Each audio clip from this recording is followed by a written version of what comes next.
Time now for this hour's car review. I had a chance to drive the 2023 Jeep Grand Cherokee L.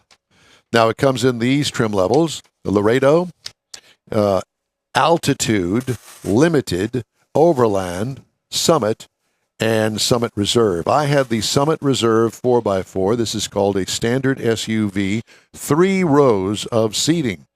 Seats up to 7 folks in there, including the driver. This L model, Jeep Grand Cherokee, is 1 foot longer than the standard Grand Cherokee to accommodate the third row, which actually has some leg room back there. So you can actually, I don't know about a full-size adult, but maybe, your wife could go back there, which would be perfect for long trips. Latest Cherokee styling with short 7-slot grille. Sophisticated, conservative, straight lines. You'll know that it's a Jeep Grand Cherokee. Just the right touch of chrome on this particular model. What I liked about it was the overall styling. What could use improvement? Nothing. This is one sharp-looking SUV, and I think that you'll agree with me if you check it out. Interior highlights. Overall, high zoot quality. I wrote that there. High zoot. High-quality, perforated, comfortable leather seating surfaces. Macintosh sound system is one of the best in the business. The transmission shifter, the ride height, and the 4-wheel drive controls are conveniently located on the center console. What I liked about it, the real wood trim in this is gorgeous. And the stitching on the seats and the door pads is stunningly beautiful. Yeah. They really did a nice job with that. They really did. What could use improvement? I just wrote here, don't touch it. Don't touch it. Now, a V8 is available at certain trim levels. I had the 3.6-liter V6 that's been around for decades. Chrysler. 293 horsepower, 260 pound-feet of torque, 8-speed automatic transmission. Tow rating, 6,200 pounds. That's a lot. That's a lot for a V6. Payload is 1,210 pounds.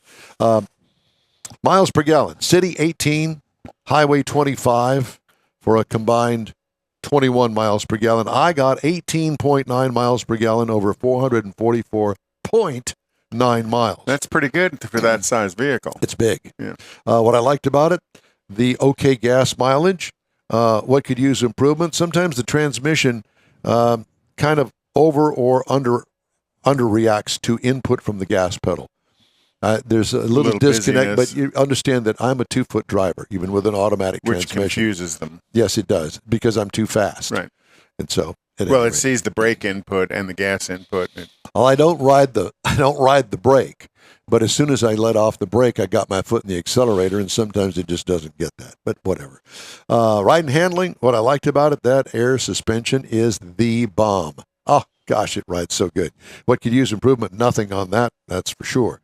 Base trim price on this is $65,710. No, it's not cheap. Price is tested. Now, this was the all to the wall. Everything. $76,820. Now, you can get in one of these for $41,000.